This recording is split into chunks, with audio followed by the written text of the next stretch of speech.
Slow roast, unpacking the phrase. Hey everyone, today we're diving into the English phrase, slow roast. Whether you've encountered it in culinary contexts or just heard it casually, we're going to explore what it means and how it's used. Let's get started. Slow roast originates from cooking terminology. Slow. This word indicates that something is happening at a reduced speed or over an extended period. Roast. This is a method of cooking where food, especially meat, is cooked by prolonged exposure to heat in an oven or over a fire. When combined, slow roast describes the process of cooking food, particularly meat, over a long period of time at a low or moderate temperature. This method ensures that the food is tender, flavorful, and retains its juices.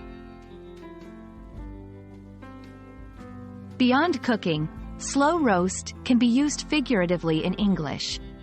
If someone says, "I got slow roasted by the sun," they don't mean they were literally cooked. Instead, they're saying they got gradually sunburned over time. This figurative use emphasizes the idea of a gradual process with a noticeable outcome. To help you better understand, let's look at a few examples. 1. The chef decided to slow roast the beef to make it more tender.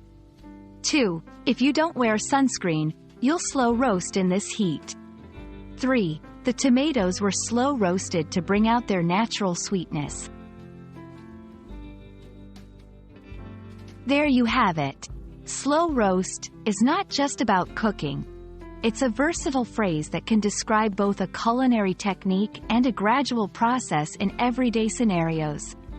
We hope this video has shed some light on its meaning and usage. Keep exploring the English language, and we'll catch you in the next video.